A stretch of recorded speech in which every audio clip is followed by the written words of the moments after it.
అసలు Chandrababu Naidu red book రాజ్యాంగం ఇంకా ఎంత దారుణంగా ఉంది అని అంటే, విశాఖపట్నంలో మా పార్టీకి చెందిన విద్యార్థి నాయకుడు, చిన్నపిల్లోడు, విద్యార్థి నాయకుడు ఆ పిల్లోడు, విశాఖపట్నంలో మా పార్టీకి చెందిన విద్యార్థి నాయకుడు కొండారెడ్డి అని, విశాఖపట్నంలో విద్యార్థి నాయకుడు,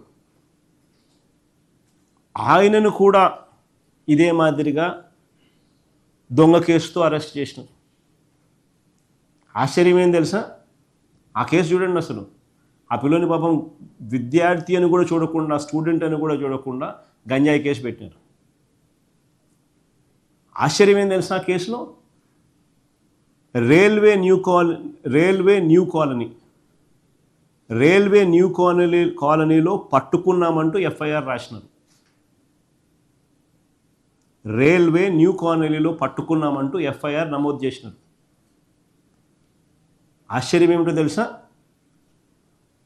తీరా తన ఇంటి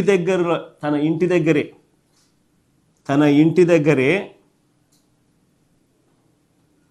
దగ్గరలో ఉన్న టిఫిన్ సెంటర్కు కొండారెడ్డి వెళ్తుండగా మద్దిలపాలెం వద్ద అడ్డగించి మరీ అదుపులోకి తీసుకున్నట్టు సీసీ కెమెరా ఫుటేజ్ ఉంది.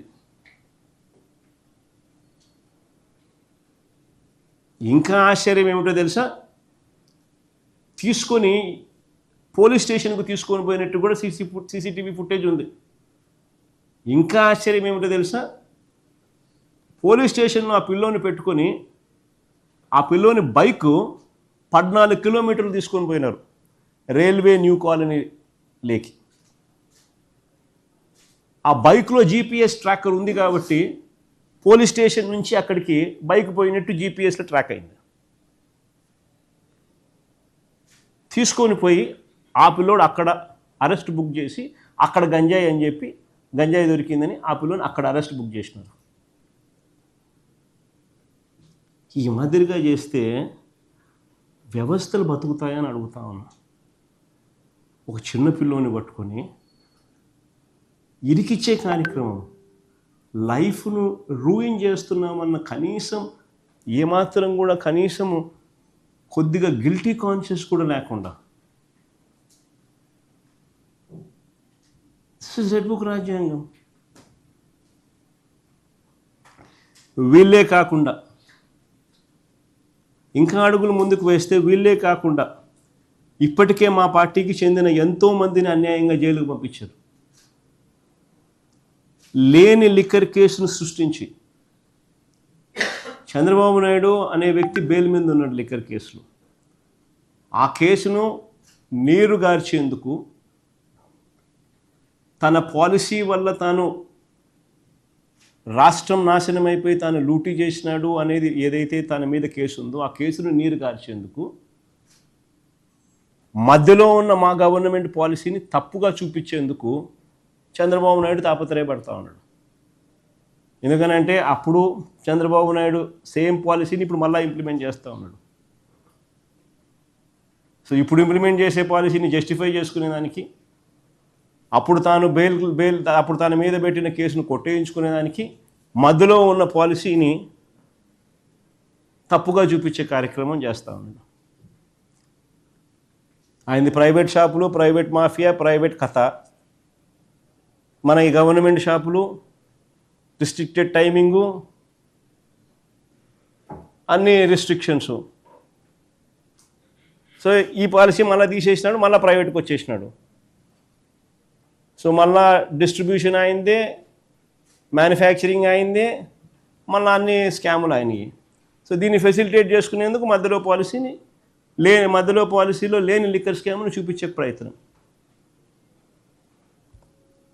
లేని లిక్కర్ కేసును సృష్టించి చెవిరెడ్డి భాస్కర్ రెడ్డిని లోపలేసినారు, మిథున్ రెడ్డిని లోపలేసినారు. మిథున్ రెడ్డికి బెయిల్ మంజూరు చేస్తూ జడ్జి రాసిన జడ్జిమెంట్ కాపీ ఒకసారి చదవండి. ఒకసారి ఎంత ఇదిగా జడ్జి రాసినాడంటే, అసలు ఎందుకు అరెస్ట్ చేస్తున్నారు, ఆయనకి ఏం సంబంధము అని ఏకంగా జడ్జి కూడా ఆశ్చర్యపోయి రాసే పరిస్థితిలో రాసిన జడ్జిమెంట్. లేని లిక్కర్ కేసు సృష్టించి చెవిరెడ్డి భాస్కర్ రెడ్డిని, మిథున్ రెడ్డిని, రిటైర్డ్ అధికారులు కృష్ణమోహన్ రెడ్డిని, ధనుంజయ రెడ్డిని, MNC company whole time director Balaji గోవిందప్పను, రాజ్ కసిరెడ్డిలను వీళ్ళందరినీ నిర్బంధించినారు.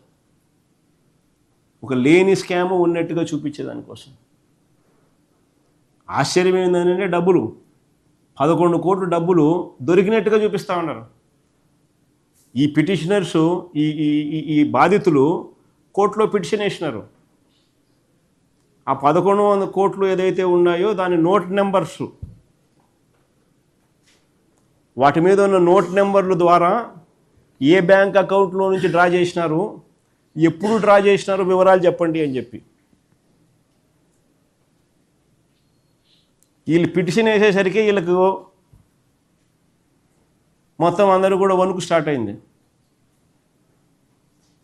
మామూలుగా రెడ్ హ్యాండెడ్గా డబ్బులు ఏదైనా పట్టుబడితే ఏం చేస్తారు? పక్కన పెడతారు కదా. అది వీళ్ళు ఏమన్నారు?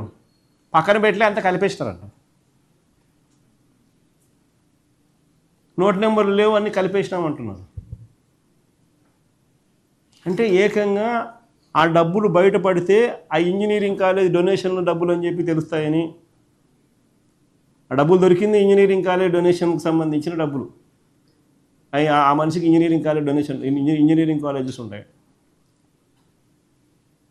సో ఆయన గోడౌన్లో డబ్బులు దొరికినాయంటే అది ఇంజనీరింగ్ కాలేజ్ డొనేషన్ల డబ్బు అని తెలుస్తుంది అని చెప్పి తెలియకూడదని అది లిక్కర్ అని బ్రాండ్ వేసి 11 కోట్లు వీళ్ళే డబ్బులు పెట్టి ప్లాంట్ చేసి కేసులు బిల్డ్ చేస్తూ ఉన్నారు. ఏ స్టేజ్కి పోతూ ఉండాలని అంటే వీళ్ళు, భాస్కర్ రెడ్డి పరిస్థితి అంతే,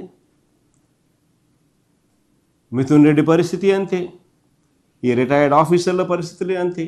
మొత్తం అందరినీ కూడా తీసుకొని పోయి ఇదే మాదిరిగా హెరాస్మెంట్.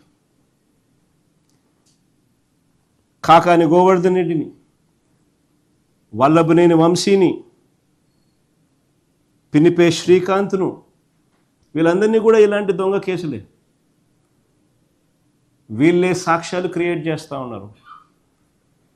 వీళ్ళే అధికారుల చేత తప్పుడు వాంగ్మూలాలు ఇప్పిస్తూ ఉన్నారు. వీళ్ళదే ప్రభుత్వం, వీళ్ళే ఇరికిస్తూ ఉన్నారు. వీళ్ళే కాదు, చివరికి పోసాని కృష్ణమురళి వంటి సామాన్యులు, సీనియర్ జర్నలిస్టులు, కొమ్మనేని శ్రీనివాస్ వంటి సీనియర్ జర్నలిస్టులు, సోషల్ మీడియా యాక్టివిస్టులు వీళ్ళకి వ్యతిరేకంగా పోస్టులు చేస్తే సోషల్ మీడియా యాక్టివిస్టుల మీద గంజాయి కేసులు పెడుతున్నారు.